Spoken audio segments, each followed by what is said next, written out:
ఆ దేవుడు నాకు కృప చూపడాన్ని బట్టే ఏ సమయానికైనా నేను ఏం చేయగలుగుతున్నాను తెలుసా, ఈ పని చేయాలి. కానీ అందరూ పాస్పోర్ట్ మీద ఖర్చు పెట్టేది నేను ఎక్కువ, ఏది దాచుకున్నాను. దేవుడికి మహిమకరుడు గాక. హల్లెలూయా. నా ద్వారా ప్రభు ఎక్కువ ఖర్చు పెట్టింటాడు, ఎందుకంటే ప్రభువు కూడా నేను ఇస్తాను. దేవుడికి మహిమకరుడు గాక. హల్లెలూయా, హల్లెలూయా, హల్లెలూయా. అందుకే అందరూ ఆశ్చర్యపోతారు, ఏంటి ఈ పొరడు డొక్కు పాస్టర్ మీద డొక్కు నేను చూసి చిరిగిపోయింది.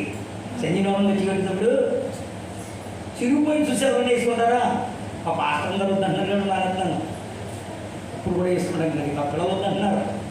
ఇలాంటి కాలేజ్ డాడీ తీసేయంటారు, నేను ఎక్కువ వస్తాను, అప్పుడు ఎవరో ఎక్కువ కొట్టలేదు నాకు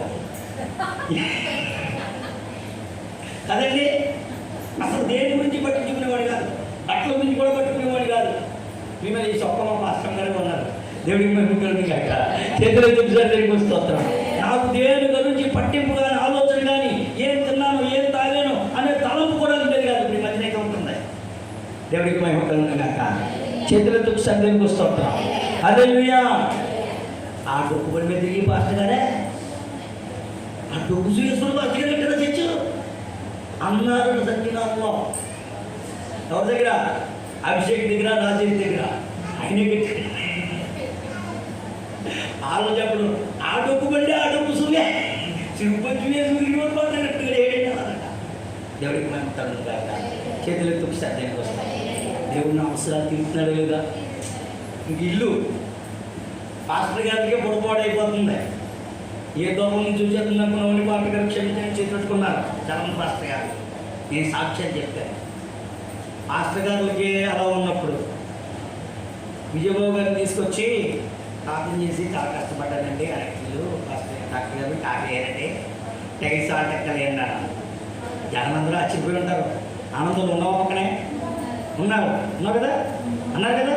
జనం అందరూ ఆశ్చర్యపోయి ఉంటారు. జోస్వా అన్నారు. ఏమంటే అలాగే అంటున్నారండి, ఆశ్చర్యపోతున్నారండి అంటే నేనే ఆశ్చర్యపోతున్నానులే, ఇంకా అలా ఆశ్చర్యపోవడానికి అక్కడ అంటే వదిలిపోను. మళ్ళీ మరిబడి లక్షబాబు గారు ఆ తమ్ముడు ఉన్నారు. ఎవరో డాక్టర్ గారు తమ్ముడు. జోస్వా ఎలా కడుతున్నాడు? ఎవరో డాక్టర్ గారు అన్నారు. నన్ను ఓవర్ ఉన్నాడు. ఆయన దగ్గరికి వచ్చి నన్ను పలకరించడానికి లచ్చబాబు గారు. అప్పుడు ఈయన అన్నాడట, ఇంకా దేవుడి రూపాయి ఉంటుంది బాబు అన్నాడట. దేవుడి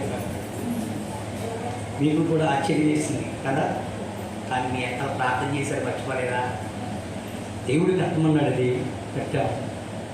కలవరపడకుండా దేవుడు సహాయం చేశారు. దేవుడికి మహిమకరుడు గాక. చేతులు ఎత్తుకు సాధ్యానికి వస్తున్నారు.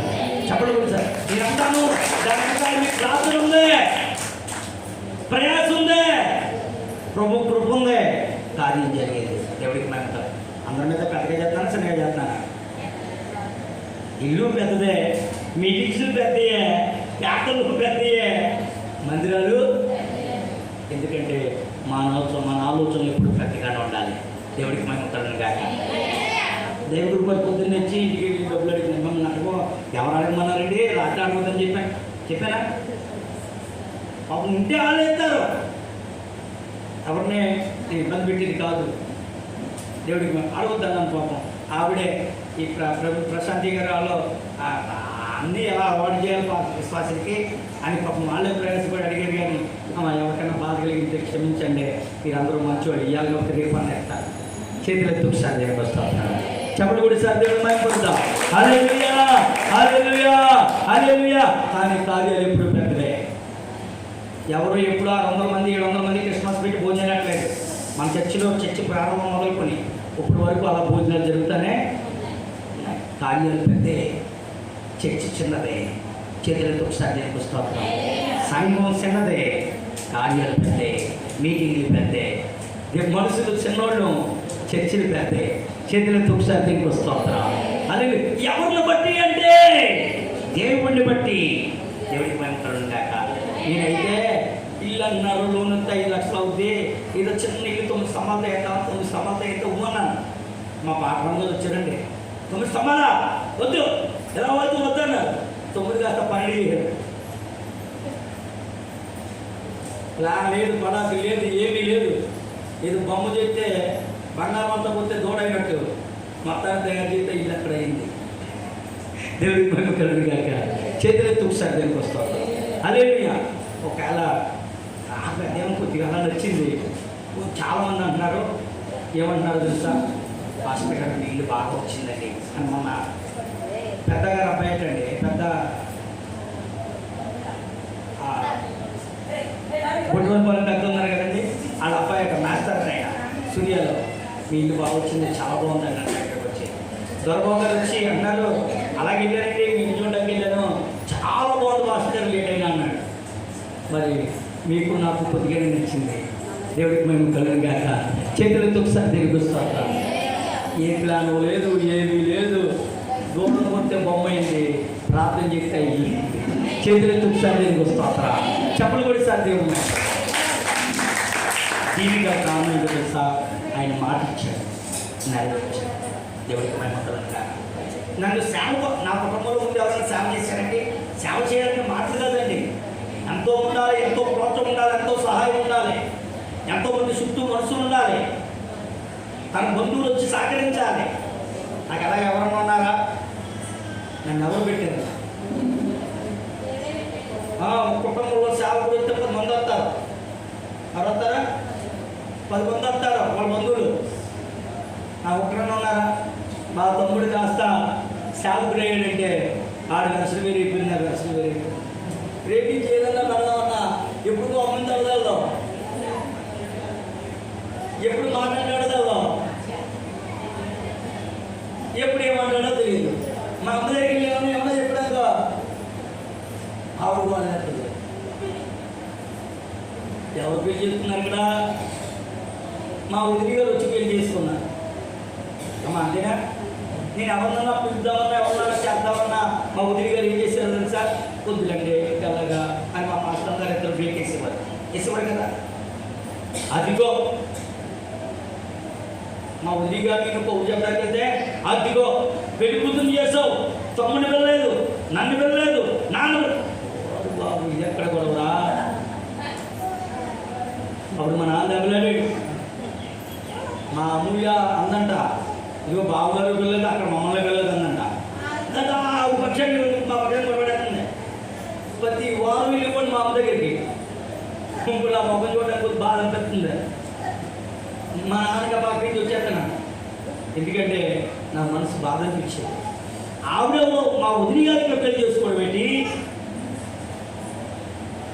పెళ్లికి 2 రోజులు పిలిచాను, దాని గురించి మా అమ్మ నన్ను కూడా వాడటమే కానీ వెళ్ళలేదండి. ఏమంటే అసలు మా చెల్లిలో వెళ్తాంలే కదా మా పాస్టర్ గారు, బాగోదు మనకి కదా పెళ్లి మీద పిలుస్తాను పోతాను వచ్చాను. దేవుడికి పంపుతాను కాక. ఇలాంటిదే 10 దానికి రోజు గవర్నమెంట్ తలపుటని అవసరమైన దానికి పిలుస్తున్నాను, అవసరమైన దానికి ప్రతిదానికి పెట్టలేదు, ఎందుకంటే నేను బాధపడాలి. దేవుడికి పంపుతాను కాక. హల్లెలూయా. ప్రేమలే కాదు తమ్ముడు అంటే, దేవుడికి పంపుతాను కాక. ఎంత ప్రేమ ఉందో నా దేవుడికి పడాలి. నేను అన్నదంలో ఎవరైనా ప్రేమ ఉంది కదా, కొద్దిగా ఆడవని బట్టో లేదా పరిస్థితులను బట్టో ఇంకో దాన్ని బట్టి ఏదో అవుతుంది. మా భాస్కర్ ఎప్పుడు ఆ పక్కన ఉంటుంది, నా పక్కన కూడా ఉన్నాం. దేవుడికి పంపుతాను కాక. చేతులతో ఒకసారి దేవుడికి వస్తా, చెప్పులు కూడా సార్ దేవుడు మాట్లాడు. హల్లెలూయా. అయినా ప్రభువు నన్ను వాడుకుంటున్నాడు అంటే, నడిపిస్తున్నాడంటే ఆయన మాట ఇచ్చాడు. ఎవరు ఇచ్చారమ్మా? మాట ఇచ్చాడు. మాట ఇస్తే దేవుడు వాడుకుంటాడు. దేవుడికి పంపుతాడు కాక. చేతులతో ఒకసారి దేవుడికి వస్తున్నాను, చెప్పులు కూడా సార్ దేవుడు మాట్లాడు. ఇంకో మాట చెప్పిన వాక్యాన్ని ఇస్తాను. అమ్మ, పునరుత్థానాన్ని ఎవరు ప్రకటించారు? మొదటగా దేవదూతలు స్త్రీలకు ప్రకటించారు. యేసులో పుట్టినరోజును మొదట ఎవరు ప్రకటించారు? దేవదూతలు గొర్రెల పేపర్లో ప్రకటించారు. చూసారా? ఏమండి, వాళ్ళ పునరుత్థానాన్ని ప్రకటించాలి. ఈరోజు మనం ఏం ప్రకటించాలమ్మా? పునరుత్థానాన్ని ప్రకటించాలి. ఒకరోజు పునరుత్థానంలో మనకి స్థానం ఉంది. పునరుత్థానం లేకపోతే ఈరోజు క్రైస్తవ్యానికి విలువ లేదు. ధైర్యంగా చెప్పొచ్చు. ఏమని చెప్పొచ్చో తెలుసా? మా దేవుడు పునరుత్థానుడై తిరిగి వేశాడు. అనేక మంది చచ్చిపోయారు కానీ ఎవరు లేకలేదు. దేవుడికి మేము కాక. యేసు ఒక్కడే పునరుత్థానుడై తిరిగి లేచాడు, చనిపోయి తిరిగి లేచాడు. ఇక మరణం ఆయన మీద విలువ అధికారం లేదు. మళ్ళీ ఏసే రాబోతున్నాడు. అదే రాకడ పండుగ. మనం చేసుకోమో పండుగ. ఏ పండుగ? ఎక్కడ చేసుకోవాలి పండుగ? పరలోకంలో చేసుకోవాలి. భూలోకంలో చేసుకునే పండుగలు మూడే. ఒకటే, రెండు గుడ్ ఫ్రైడే, మూడు